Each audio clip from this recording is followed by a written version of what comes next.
MTA International, reaching the corners of the earth.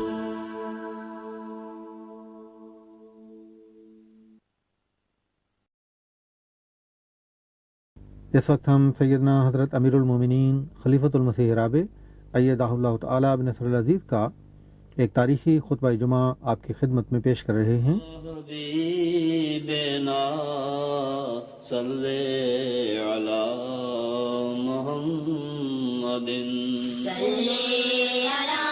حبیبنا صلی علی محمد صلی علی رسولنا صلی محمد صلی علی رسولنا صلی علی محمد صلی علی محمد صلی علی محمد أشهد أن لا إله إلا الله وحده لا شريك له وأشهد أن محمدا عبده ورسوله أما بعد فأعوذ بالله من الشيطان الرجيم بسم الله الرحمن الرحيم الحمد لله رب العالمين الرحمن الرحيم مالك يوم إياك نعبد وإياك نستعين اهدنا الصراط المستقيم صراط الذين أنعمت عليهم غير المغضوب عليهم ولا الضالين۔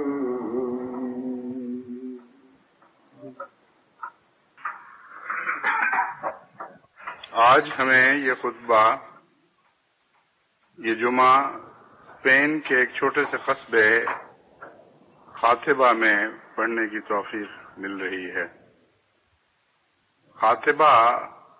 کا ایک تلفظ شاطبہ بھی ہے، اور یہ معین طور پر نہیں کہا جا سکتا کہ کون سا تلفظ درست ہے۔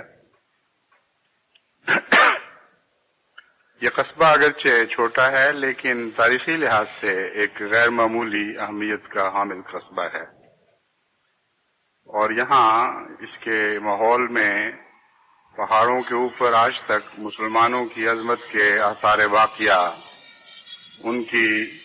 عظیم تاریخ کی اور ان کی یہاں عظیم موجودگی کی گواہی دے رہے ہیں۔ یہاں اللہ تعالیٰ کے فضل سے ایک احمدی خاندان آباد ہے، یعنی ڈاکٹر منصور احمد، جن کو خدا تعالیٰ نے ایک اور ماہر لسانیات کے ساتھ مل کر قرآن کریم کے پہلے اسپینش زبان میں ترجمے کی توفیق پائی، اور اللہ کے فضل کے ساتھ ان کا یہ ترجمہ بہت ہی مقبولیت اختیار کر گیا۔ یہاں آنے سے پہلے جب پیدروباد میں مجھے چند روز ٹھہرنے کا موقع ملا تو وہاں بعض ایسے اسپینش علم دوستوں سے ملنے کا موقع ملا جنہوں نے قرآن کریم کا گہرا مطالعہ کیا ہے اور دوسرے تراجم کے ساتھ ہمارے ترجمے کا موازنہ بھی کیا ہے۔ چنانچہ انہوں نے بالاتفاق بڑے زور سے اس بات کی گواہی دی کہ خدا تعالیٰ کے فضل سے جماعت احمدیہ کا ترجمہ ہر دوسرے ترجمے پر نمایاں فوقیت رکھتا ہے، کیا بالحاظ مضمون کی وفاداری کے اور کیا بالحاظ زبان کی سلاست کے. انہوں نے مجھے بتایا کہ قرآن کریم کا وہ ترجمہ جو جماعت احمدیہ نے کیا ہے وہ غیر معمولی طور پر ان سے پڑ گیا ہے. ایک صاحب نے تو یہاں تک بتایا کہ میرے پاس 5 دوسرے سب تراجم ہیں اور میں ایک لمبے عرصے سے ان تراجم کا بڑے غور سے مطالعہ کر رہا ہوں، لیکن جب تک احمدی ترجمہ میرے ہاتھ نہیں آیا مجھے حقیقت میں قرآن کریم کے علوم سے تعارف نہیں ہوا. اور اب میرے دل میں قرآنی مضامین کی عظمت بیٹھی ہے، کیونکہ بڑی وضاحت کے ساتھ آپ کے علماء نے ہر پہلو سے تمام مشکل مقامات کو روشن کر دیا ہے. بہرحال ان کی یہ خواہش تھی منصور صاحب کی کہ یہ خطبہ یہاں دیا جائے، باوجود اس کے کہ جگہ چھوٹی تھی، لیکن چونکہ انہوں نے اپنے ساتھ اپنے گھر کے نیچے ایک اور گھر بھی کرائے پر لیا ہے اور وہاں بھی مستورات کا انتظام موجود ہے، اس لیے خدا کے فضل سے یہاں ہم پورے آ گئے. یہاں کی جماعت تو جیسا کہ میں نے بیان کیا ہے ایک ہی گھر پر مشتمل ہے، لیکن میڈرڈ سے ان کے بھائی اور ان کی والدہ وغیرہ اور بہنیں اور پھر پیدروباد سے ان کے والد اور جماعت کے دیگر مخلصین یہاں جمعہ پڑھنے کی خاطر پہنچ گئے، اس لیے خدا کے فضل سے یہاں کافی رونق ہے. خاطبہ کا شہر مسلمانوں کے آثار باقیہ کی وجہ سے جیسا کہ میں نے بیان کیا ہے خاص اہمیت رکھتا ہے، اور یہ سارا علاقہ اسپین میں ایک پہلو سے ممتاز ہے، یعنی پتلانیہ یا اس سے ملتا جلتا کوئی نام ہے جس میں کئی صوبے شامل ہیں، کہ یہاں مسلمانوں نے ایک آبپاشی کا ایسا عظیم الشان نظام چھوڑا ہے جو تقریباً 1000 برس سے اسی طرح جاری و ساری ہے، اور زمانے کی ترقی کے باوجود آج تک عصر جدید کے انجینئرز اس نظام میں کوئی تبدیلی نہیں کر سکے، بلکہ اس نظام کو اپنے اصل حال پر قائم رکھنا ہی ان کا بڑا کارنامہ ہے. یہ آبپاشی کا ایسا نظام ہے جس میں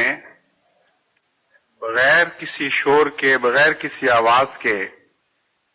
بلکہ دیکھنے والے کو نمایاں طور پر نظر بھی نہیں آتا کہ پانی کہاں سے آ رہا ہے اور کدھر کو جا رہا ہے، اس سارے وسیع علاقے کی چپے چپے زمین کی آبپاشی کا انتظام موجود ہے، اور پہاڑوں پر سے اس طرح نہریں اور زیر زمین نالیاں کھینچ کر تمام ملک میں پانی پہنچانے کا انتظام کیا گیا ہے کہ بغیر کسی محنت، بغیر کسی کوشش کے ہر زمیندار کو اپنی ضرورت کا پانی مہیا ہو جاتا ہے. یہی وجہ ہے کہ یہ علاقہ بہت ہی شاداب ہے، بہت ہی عظیم الشان باغات کا علاقہ ہے، اور ہر قسم کی فصلیں بھی یہاں بہترین ہوتی ہیں. اس پہلو سے یہ اسپین کے امیر ترین علاقوں میں شامل ہے. جہاں تک ان قلعوں کا تعلق ہے جو اس چھوٹے سے قصبے کے ارد گرد موجود ہیں، ان میں 3 قلعے بہت نمایاں اہمیت رکھتے ہیں، اور پہاڑوں کی چوٹیوں پر وہ آج بھی یوں معلوم ہوتا ہے جیسے سنتری پہرا دے رہے ہوں. دور دور تک اس علاقے پر ان چوٹیوں سے نظر پڑتی ہے اور وہ قلعے نمایاں طور پر دکھائی دیتے ہیں. ایک قلعہ جس میں آج صبح ہمیں پھر کر مختلف پہلوؤں سے دیکھنے کا موقع ملا، وہ شاطبہ کا قلعہ کہلاتا ہے، اور ان سب قلعوں میں سب سے زیادہ نمایاں ہے. اس میں حیرت انگیز صناعی کے کام کیے گئے ہیں. پانی کی حفاظت کا ایسا انتظام ہے کہ پہاڑی کھود کر زمین کے نیچے اتنے بڑے بڑے پانی کے ذخائر بنائے گئے ہیں کہ اگر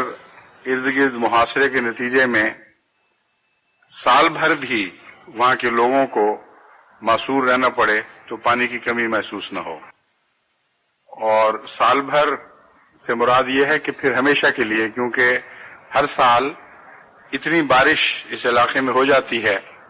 کہ قلعے میں اس کا پانی محفوظ کرنے کا انتظام ہو تو پھر کبھی بھی بیرونی ضرورت محسوس نہیں ہو سکتی. وہ بہت بڑے بڑے ذخائر ایک عرصے تک یہاں استعمال میں آتے رہے، لیکن اب چونکہ ان کی صفائی کا انتظام موجودہ حالات میں مشکل ہے، اس لیے ان کو بند کر دیا گیا ہے. اس کے علاوہ زیر زمین سرنگیں ہیں جو قلعے کے ایک مقام کو دوسرے مقام سے ملاتی ہیں، اور یہی نہیں بلکہ وہاں جو پرانے خاندان قلعے کے حالات سے واقف بسے ہوئے ہیں، ان میں سے ایک نے ہمیں بتایا کہ پرانے آباء و اجداد سے ہم لوگ یہ سنتے آئے ہیں کہ پہلے ایسی سرنگیں بھی تھیں جو ان تینوں قلعوں کو آپس میں ملاتی تھیں، بلکہ دور دور کے قلعوں کو بھی اس قلعے سے ملاتی تھیں. چنانچہ اگر کسی ایک جگہ بھی دشمن کی طرف سے حملہ ہو تو مسلمان فوجیں دوسری ساتھ کی فوجوں کی حفاظت کے لیے یا قلعوں کی حفاظت کے لیے زیر زمین لمبے سفر طے کر کے پہنچ جایا کرتی تھی. تو ایک حیرت انگیز نظام ہے، اور یقین نہیں آ سکتا کہ کس طرح کسی نے اتنی عظیم ہمت سے کام لیا ہو. ایک سنگلاخ زمین میں تو ایک قبر کھودنا بھی ایک بڑی مصیبت کا کام ہوا کرتا ہے. خدا یہ کہ ان پہاڑوں کا سینہ چیر کے اتنے وسیع نظام قائم کر دیے گئے ہوں. لازماً یہ محنت کا عرصہ سینکڑوں سال تک پھیلا ہوگا، اور سینکڑوں سال کی یہ محنت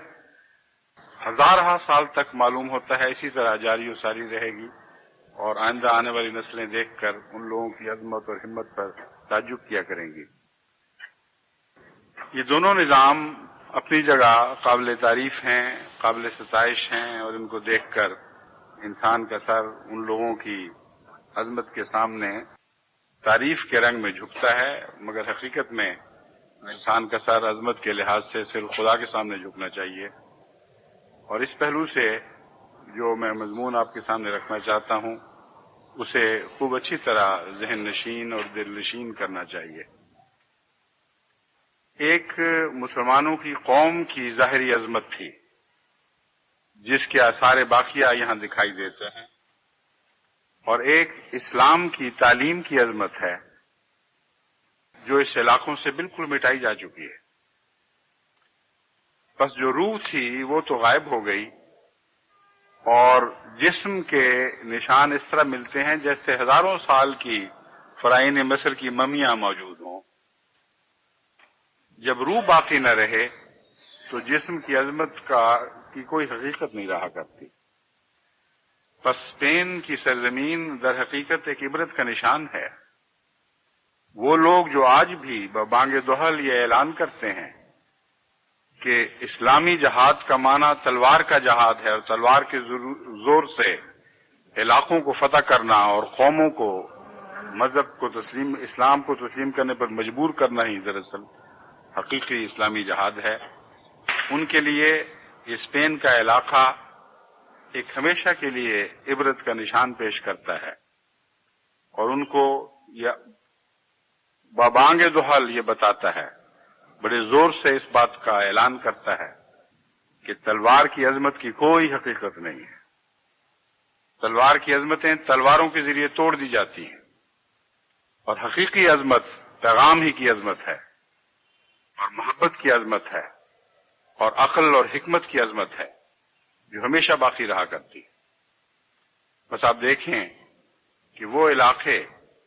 جو مسلمانوں نے پیغام کے ذریعے فتح کیے تھے، آج تک اللہ تعالیٰ کے فضل کے ساتھ خدا اور رسول اور ان کے خدا اور رسول کے پیاروں کی عظمت کے گیت گا رہے ہیں. آپ انڈونیشیا چلے جائیں، آپ ملائیشیا چلے جائیں، آپ چین کے ان علاقوں میں جا کر سیر کریں جہاں مسلمانوں نے پیغام پہنچا کر، یعنی قرآن کریم کا پیغام پہنچا کر لوگوں کے دل اور دماغ جیتے تھے. پھر آپ روس کے ان علاقوں کی سیر کر کے دیکھیں جو تلوار سے فتح نہیں ہوئے بلکہ پیغام سے فتح ہوئے تھے. پھر آپ چینی ترکستان اور ملحقہ علاقوں کو جا کر دیکھیں، منگولیا کے علاقوں کو دیکھیں، جہاں سے فاتح آئے تھے، انہوں نے اسلام کی سرزمینیں فتح کی تھی، لیکن اسلام نے ان کے دل فتح کر لیے۔ آج تک باوجود اس کے کہ بہت ہی ناسازگار حالات رہے، باوجود اس کے کہ دہریہ حکومتیں ان بعض علاقوں میں قائم رہیں، اسلام کا نام مٹانے سے وہ کلیتاً قاصر رہے اور خائب و خاسر رہے۔ ابھی کچھ عرصہ پہلے ایک مشرقی یورپ کے سفیر سے میری ملاقات ہوئی اور انہوں نے یہ بات تسلیم کی کہ تمام تر کوششوں کے باوجود اشتراکیت اسلام کا نام مٹانے میں ناکام رہی ہے۔ اس تلوار کی فتح تو کوئی بھی حقیقت نہیں رکھتی، دراصل پیغام کی فتح ہی وہ فتح ہے جس کی قدر ہونی چاہیے، اور اسپین کی سرزمین کو دوبارہ پیغام کے ذریعے اسلام کے لیے جیتنا ہمارا فرض ہے، اور آج یہ پیغام کی فتح ہمارے نام لکھی گئی ہے۔ اگر جماعت احمدیہ نے اس ذمہ داری کو ادا نہ کیا تو کوئی اور اس ذمہ داری کو ادا نہیں کر سکے گا۔ کچھ عرصہ چند دن پہلے سبیہ کی یونیورسٹی میں عربی کے ڈپارٹمنٹ میں مجھے ایک خطاب کرنے کی توفیق ملی۔ اس خطاب سے پہلے عربی ڈپارٹمنٹ کے جو پروفیسر صاحب اس ڈپارٹمنٹ کے ہیڈ تھے، انہوں نے مجھے کہا کہ آپ ان کو ابتدائی باتوں پر خطاب کریں، کیونکہ یہ وہ لوگ ہیں باوجود اس کے کہ ان کا عربی سے تعلق ہے اور کچھ اسلامی تعلیم سے تعلق رکھنے والے ڈپارٹمنٹ کے طلبہ بھی شاید آئیں، لیکن ان کو اسلام کی حقیقت میں الف بے کا بھی پتہ نہیں۔ اس لیے آپ زیادہ گہری اور فلسفیانہ باتیں کرنے کی بجائے سیدھی سادی بنیادی تعلیم پر لیکچر دیں، ان کو یہ بتائیں کہ اسلام کے 5 ارکان کیا ہیں اور ان کے کیا معنی ہیں۔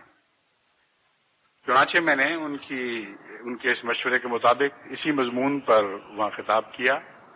لیکن خطاب کے شروع میں نے ان سے کہا کہ آج کے خطاب میں مجھے بہت ہی حیرت بھی ہے کہ وہ ملک جہاں 800 سال تک اسلام نے حکومت کی تھی اور 8 صدیوں کی حکومت بہت ہی شاذ کسی قوم کو نصیب ہوا کرتی، آپ تاریخ عالم پر نظر ڈال کر دیکھ لیں، 100 200 سال 300 سال کی حکومت بھی بہت ہی بڑے اثرات پیچھے چھوڑ جایا کرتی۔ انگلستان نے ہندوستان پر ایک 100 سال یا 150 سال اگر پچھلا ان کا تجارتی زمانہ بھی شمار کر لیں اور اس کو بھی ان کے اثر اور نفوذ میں شامل کر لیں تو 150 سال کا عرصہ بنتا ہے جس میں انہوں نے حکومت کی ہے، اور اس 150 سال کے آثار آج تک قائم چلے آ رہے ہیں، اور عیسائیت کی شکل میں بھی یہ آثار بڑی کثرت سے آپ کو ہر جگہ ملتے ہیں۔ تو کجا 150 سال اور کجا 800 سال، تاریخ عالم میں بہت کم مثالیں آپ کو دکھائی دیں گی کہ کسی قوم نے کسی اور قوم پر اتنی لمبی حکومت کی ہو، لیکن تاریخ عالم میں شاید ایک بھی مثال آپ کو نظر نہ آئے کہ اتنی لمبی حکومت کے بعد 100 سال کے اندر ان 800 سال کے تمام نشانات مٹا دیے گئے ہوں، سوائے ان ظاہری نشانات کے جو قلعوں اور قبرستانوں کی صورت میں آپ کو سرزمین اندلس اور دیگر سرزمین اسپین کے علاقوں میں پھیلے ہوئے دکھائی دیتے ہیں۔ کتنا دردناک عبرت کا نشان ہے مسلمانوں کے لیے، ان مسلمانوں کے لیے جو آج بھی بلند آواز سے یہ دنیا میں اعلان کرتے پھرتے ہیں کہ اسلام تلوار کے زور سے دین کو پھیلانے کی اجازت دیتا ہے اور اسی کا نام مقدس جہاد ہے۔ ہرگز نہیں، اس مقدس جہاد کو تو اس طرح شکست فاش دی جا چکی ہے، اور اسپین کی سرزمین ہمیشہ اس بات پر گواہ رہے گی کہ اگر یہ مقدس جہاد ہے تو اس مقدس جہاد کی کوئی بھی قیمت نہیں۔ ہاں، دلوں کی فتح کا جہاد جو قرآن بتاتا ہے، اس کی عظمت کے گیت تمام دنیا کے مسلمان علاقے گا رہے ہیں، جہاں پیغام نے دلوں اور دماغوں کو فتح کیا تھا، اور آج تک وہاں باوجود مخالفانہ کوششوں کے اسلام کے نشان نہیں مٹائے جا سکے، بلکہ ایک ابھرتی ہوئی قوت کے طور پر اسلام ان علاقوں میں دوبارہ بڑی شان سے ابھر رہا ہے۔ جماعت احمدیہ نے اب وہ کام جو تلوار سے نہیں ہو سکا تھا، محبت اور پیار سے کرنا ہے۔ وہ دل جن میں تلوار نے نفرت کے بیج بوئے تھے اور مسلمان حاکموں نے نفرت کی فصلیں کاٹی تھی، آج آپ نے ان دلوں کو صاف کر کے ان میں محبت کے بیج بونے اور محبت کے ذریعے اسپین کی سرزمین کو دوبارہ اسلام کے لیے فتح کرنا ہے۔ ایک ایسی فتح کرنی ہے جو دائمی فتح ہوگی، ایک ایسی فتح کرنی ہے جو قیامت تک دائم اور قائم رہے گی، اور کوئی دنیا کی طاقت اس فتح کو مٹا نہیں سکے گی۔ اس کے لیے ہم ایک چھوٹی سی جماعت ہیں، ہمارے کندھوں پہ بہت سے بوجھ ہیں۔ تمام دنیا میں ہم نے اسلام کی عظمت اور اسلامی تعلیم کی عظمت کے جھنڈے گاڑنے ہیں، اس لیے ہر ملک کو اپنی ذمہ داریاں خود سنبھالنی ہوگی۔ یہ پیغام ہے جو میں اسپین کے احمدی مسلمانوں کو دینا چاہتا ہوں۔ آپ غفلت کی حالت میں نہ بیٹھے رہیں۔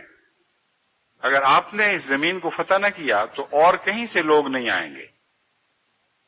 خدمت کرنے والوں نے یہاں خدمتیں کی، قربانی کرنے والوں نے یہاں قربانیاں کی، اور آج تک وہ لوگ یہاں موجود ہیں جنہوں نے ابتدائی احمدی مبلغ کی عظیم قربانیوں کو اپنی آنکھوں سے دیکھا اور گہرے اثرات ان کے دلوں پر قائم ہوئے۔ آج کے دور میں یہاں کئی احمدی باہر سے آ کر مستقل آباد ہو چکے ہیں اور باقاعدہ جماعت کا قیام ہو چکا ہے۔ اس لیے آپ سب کی یہ ذمہ داری ہے کہ اپنے اس عظیم مقام کو پہچانیں اور کبھی احساس کریں کہ آپ کون لوگ ہیں۔ آپ کے سپرد اللہ تعالیٰ نے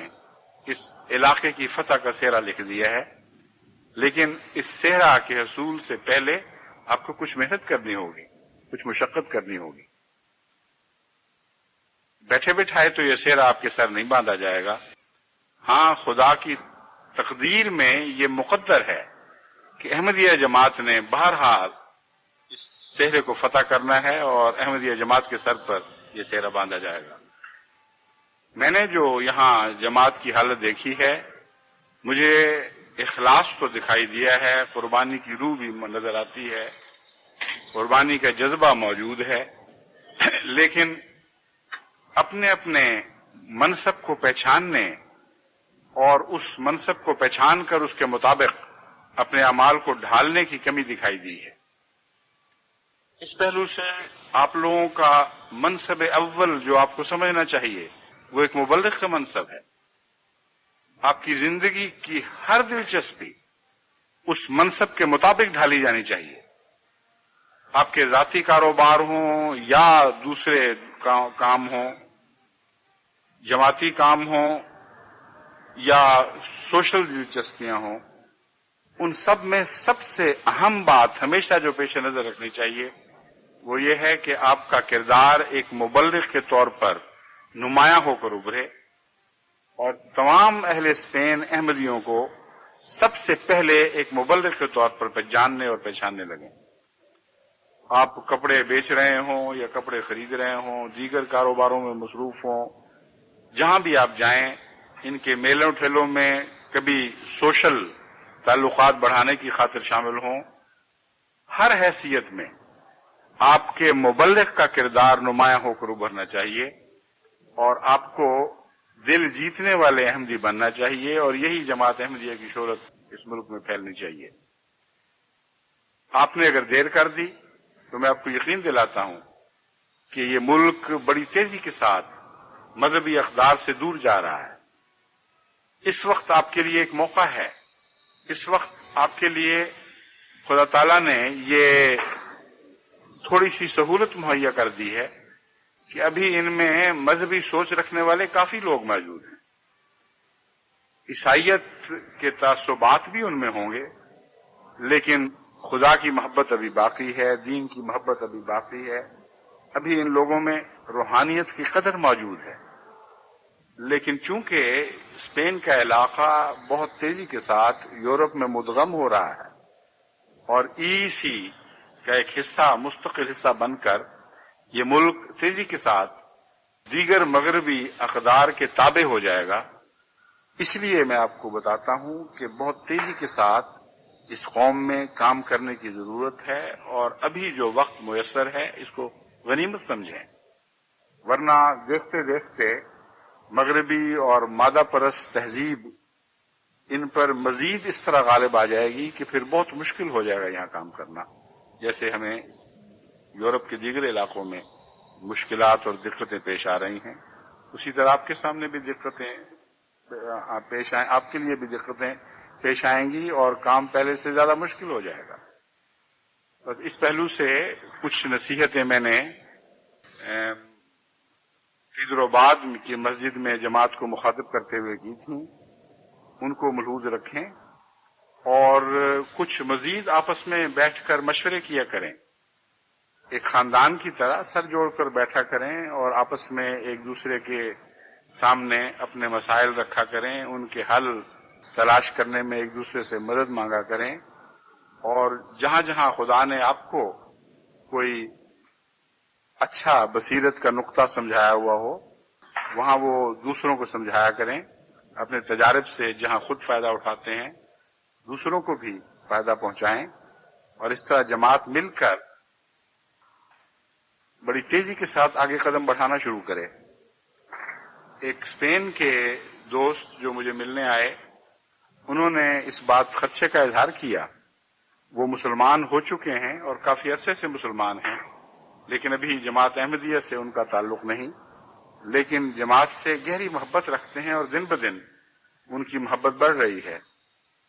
انہوں نے اس خدشے کا اظہار کیا کہ آپ کی جماعت میں نے بہت سی خوبیاں دیکھی ہیں، اور میں امید رکھتا ہوں کہ یہ جماعت آئندہ اسلام کے لیے عظیم کردار ادا کرے گی، لیکن تبلیغ سے غافل ہے. اور اس کا نتیجہ یہ نکلا ہے کہ اس جماعت کو لوگ بیرون سے آئی ہوئی ایک جماعت سمجھتے ہیں، اور جس تعداد میں اسپینش احمدی ہونے چاہیے اس تعداد میں تو درکنار اس کا ایک حصہ بھی موجود نہیں. یعنی 40-50 احمدی جو اس وقت ہیں وہ سب بھی اسپین میں موجود نہیں، کچھ ارد گرد پھیل گئے، کچھ عدم تربیت کا شکار ہو گئے، اور عملاً ٹھوس کام کرنے والوں کی تعداد بہت تھوڑی ہے. بس انہوں نے کہا کہ اسپین میں آپ کو اندازہ نہیں کہ کس طرح لوگ ایک قومی تعصب نہیں تو قومی جذبے سے متاثر ہیں، اور وہ غیر قوموں کو خواہ وہ اچھا پیغام بھی دیں بہرحال غیر قومیں سمجھتے ہیں. اس لیے ضروری ہے کہ آپ جلد سے جلد اسپینش احمدی پیدا کریں، اور وہ آپ کی آواز آگے قوم تک پہنچائیں تاکہ قوم یہ سمجھے کہ یہ ہماری آواز ہے. بس ان کے کہنے کے مطابق ابتدا میں یہ مشکل تو ضرور ہوگی کہ آپ کی آواز ایک بیرونی جماعت کی آواز سمجھی جائے گی، لیکن انہوں نے ساتھ اس امید کا بھی اظہار کیا کہ میں جماعت اسپین کے جن دوستوں کو جانتا ہوں ان کے اخلاق سے بڑا متاثر ہوں، ان کی صاف گوئی اور سچائی سے بڑا متاثر ہوں. اس لیے مجھے یقین ہے کہ یہ بیرونی پن کی جو اجنبیت ہے اس پر آپ کے احمدیوں کے اخلاق فتح پا لیں گے، اور شروع میں کچھ دقت ہوگی، لیکن رفتہ رفتہ آپ لوگوں نے اگر ایک اسپینش احمدیوں کی جماعت تیار کر لی تو پھر آئندہ بڑی تیزی کے ساتھ تبلیغ اسلام کے رستے کھل جائیں گے. اس وقت یعنی اس مجلس کے بعد ایک احمدی دوست نے ان سے یہ کہا کہ آپ بیعت کر کے جائیں. میں نے ان کو سمجھایا کہ اس طرح نہیں، یہ خود اپنے مطالعہ کے ذریعے آہستہ آہستہ جماعت کے قریب آ رہے ہیں، ان کو اور موقع دیں. ہمیں تو ایسے احمدی چاہیے جو سرتاپا جماعت کے مضمون کو، جماعت کے عقائد کو، جماعت کے کردار کو سمجھ کر اپنا لیں اور پھر اس خدمت میں وقف ہو جائیں. چنانچہ بعض خدا کے فضل سے ایسے مخلص احمدی نوجوان اور بعض نسبتاً بڑی عمر کے یہاں موجود ہیں جن کے اندر اسلام کی سچی تعلیم گہرے طور پر سرایت کر چکی ہے اور ان کی شخصیت تبدیل ہو کر ایک اسلامی شخصیت میں تبدیل ہو چکی ہے. بس کوشش کریں کہ اس قسم کے اسپینش احمدی ہمیں میسر آئیں، خاطبہ میں بھی اور میڈرڈ میں بھی اور حیدرآباد میں بھی اور قرطبہ میں بھی، اور اس کے علاوہ اندلس میں، اور جہاں جہاں بھی خصوصیت کے ساتھ اندلس میں نے اس لیے کہا ہے کہ اندلس مسلمانوں کے لیے ایک خاص عظمت اور محبت کا نشان بن چکا ہے، اور اندلس کا نام آتے ہی اسپین کے لوگ بھی لازماً مسلمانوں کو یاد کرنے پر مجبور ہو جاتے ہیں. اس لیے اندلس میں غرناطہ میں ہماری جماعت ہے، صرف غرناطہ میں نہیں ہونی چاہیے، ارد گرد دیہات میں پھیلنے کی ضرورت ہے. بس بہت سے کام ہونے باقی ہیں. مجھے جماعت کے ایک دوست نے کہا کہ آپ 5 سال کے بعد آئے ہیں، جلد جلد آیا کریں. میں نے کہا آپ جلد جلد بڑھیں تاکہ میں جلد جلد آنے پہ مجبور ہو جاؤں. بس میں امید رکھتا ہوں کہ میرے اس پیغام کو آپ اپنے دل میں بٹھائیں گے اور محض دماغ قائل نہیں ہوں گے بلکہ دل قائل ہو جائیں گے. دماغ تو قائل ہو جایا کرتے ہیں لیکن قوت عمل دل کے قائل ہونے سے آیا کرتی ہے. میں نے دیکھا ہے کثرت کے ساتھ یورپ میں جب خطابات کا موقع ملتا ہے یا سوال و جواب کی مجالس میں بیٹھنا پڑتا ہے تو کھلم کھلا دوست اظہار کرتے ہیں کہ ہمارے دماغ آپ کی باتوں کے قائل ہو گئے ہیں، لیکن عمل کی قوت پیدا نہیں ہوتی. عمل کی قوت دل کے قائل ہونے سے یا دل کے گھائل ہونے سے پیدا ہوا کرتی ہے. بس دلوں کو تو دلوں نے گھائل کرنا ہے، دماغوں کو دماغ کی باتیں قائل کریں گی لیکن ان کے باوجود تبدیلیاں پیدا نہیں ہوں گی. آپ کی محبت ہے جو دلوں پر غالب آ سکتی ہے، اور محبت سے بڑھ کر آپ کی دعائیں ہیں جو دلوں کو قائل کر سکتی ہیں. حضرت اقدس محمد مصطفیٰ صلی اللہ علیہ وآلہ وسلم نے جو دل جیتے ان کے متعلق بھی اللہ تعالیٰ نے یہی فرمایا کہ اگر میرا فضل اور میری رحمت شامل حال نہ ہوتے تو یہ دل نہیں جیت سکتا تھا. بس حضرت صلی اللہ علیہ وآلہ وسلم سے بڑھ کر کسی کے ذہن میں کسی کے لیے اخلاق کا دعوے دار ہونے کا کوئی وہم و گمان بھی نہیں آ سکتا. بس اگر خدا آپ کو مخاطب کر کے یہ فرماتا ہے کہ تو اپنے اخلاق حسنہ کے باوجود یہ دل نہیں جیت سکتا تھا، ان کو اکٹھا نہیں کر سکتا تھا جب تک میری رحمت شامل حال نہ ہوتی، آپ کیا ہیں اس کے مقابل پر، آپ کی کیا حیثیت ہے. بس اگرچہ دلوں کو جیتنے کے لیے اخلاق حسنہ ضروری ہیں مگر صرف انہی پر انحصار نہیں کرنا، خدا کی رحمت پر انحصار کرنا ہے، اور اس کے لیے آپ کو لازماً دعا گو ہونا پڑے گا. اس کے لیے لازماً خدا سے تعلق باندھنے ہوں گے، اور دنیا کو نظر آئے یا نہ آئے آپ کو معلوم ہونا چاہیے کہ آپ خدا کے بندے بن چکے ہیں، آپ خدا کے نمائندہ بن چکے ہیں. بس یہ وہ آخری میرا پیغام ہے جس کو آپ کو لازماً سمجھنا چاہیے اور اس کی اہمیت کو دل نشین کرنا چاہیے. پیغامبر کئی قسم کے ہوا کرتے ہیں، ایک زبان کے ذریعے پیغام کا حق ادا کرنے کی کوشش کرتے رہتے ہیں اور جہاں تک ان کا بس چلتا ہے منطقی دلائل کے ذریعے اپنے پیغام کی فضیلت کو لوگوں پر ثابت کرتے رہتے ہیں. مگر کتنے دل ہیں جو اس سے بدلے جاتے ہیں. دلوں کی تبدیلی حقیقت میں اس کے بعد 2 مراحل سے تعلق رکھتی ہے، اور یہ بات میں آپ کو اپنے وسیع تجربے کی بنا پر کہہ رہا ہوں. دوسرا مرحلہ دلوں کو اخلاق حسنہ سے جیتنے کا مرحلہ ہے، اور اس کے بغیر حقیقت میں پیغام کو قبول کرنے کے لیے کوئی قوم تیار ہو ہی نہیں سکتی. پھر بھی جب آپ اس مرحلے پر فتح حاصل کر لیں تو آپ کو کچھ کمی محسوس ہوگی. آخری فیصلہ کرنے کے لیے لوگ ڈرتے ہوئے دکھائی دیں گے. کئی دفعہ اتنے قریب آ جاتے ہیں اور اتنے قریب رہتے ہیں کہ آدمی حیران ہوتا ہے اس کے باوجود آخری قدم کیوں نہیں اٹھا رہا ہے. اس صورت میں آپ کو یقین دلاتا ہوں کہ دعائیں ہیں جو کام کرتی ہیں، اور دعاؤں کے ذریعے حیرت انگیز تبدیلیاں ہوتی ہیں. ایسے ایسے عظیم نشان ظاہر ہوتے ہیں کہ انسان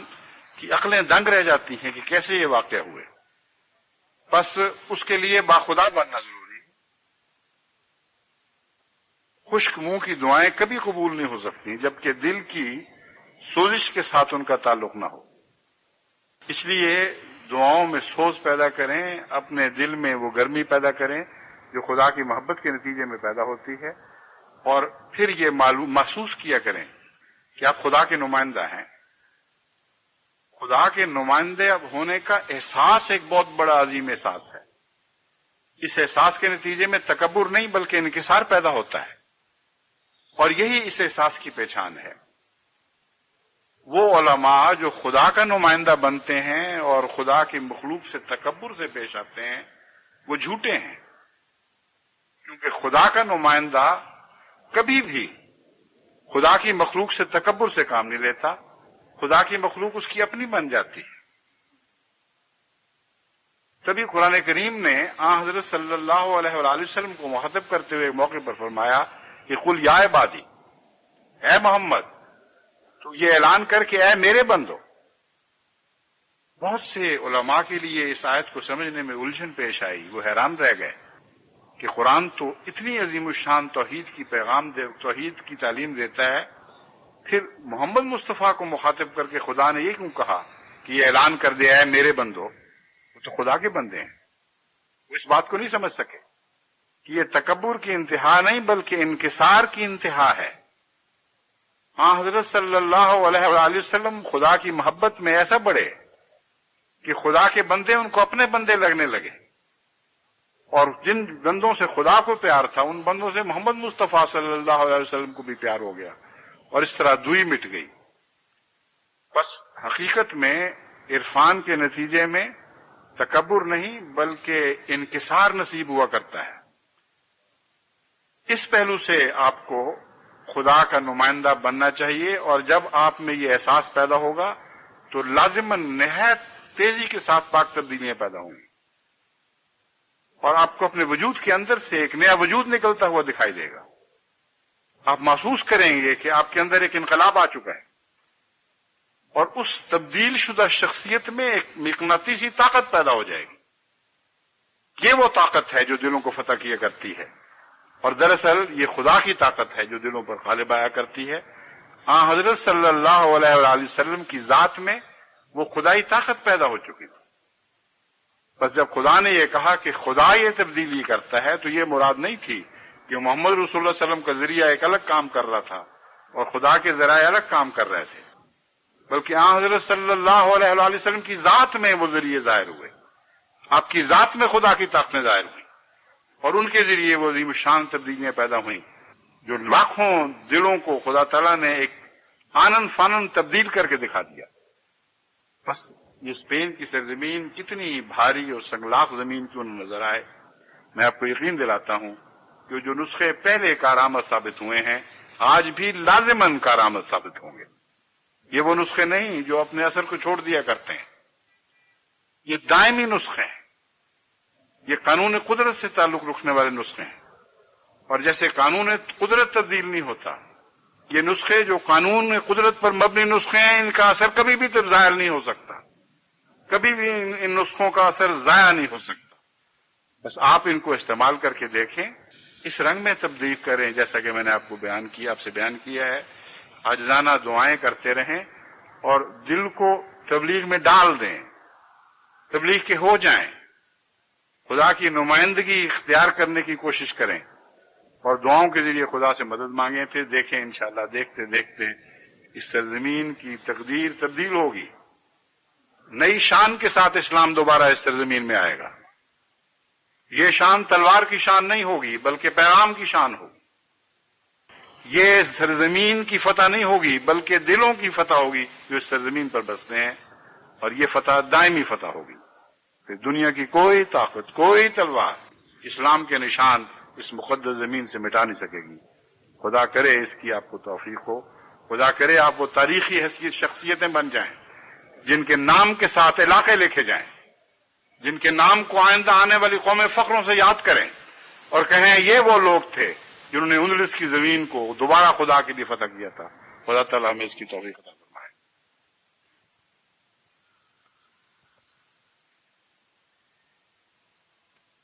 الحمد لله نحمده ونستعينه ونستغفره ونؤمن به ونتوكل عليه ونعوذ بالله من شرور أنفسنا ومن سيئات أعمالنا من يهده الله فلا مضل له ومن يضلل فلا هادي له ونشهد أن لا إله إلا الله وحده لا شريك له ونشهد أن محمدا عبده ورسوله. عباد الله رحمكم الله إن الله يأمر بالعدل والإحسان وإيتاء ذي القربى وينهى عن الفحشاء والمنكر والبغي يعظكم لعلكم تذكرون. اذكروا الله يذكركم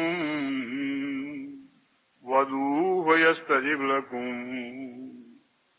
ولذكر الله أكبر.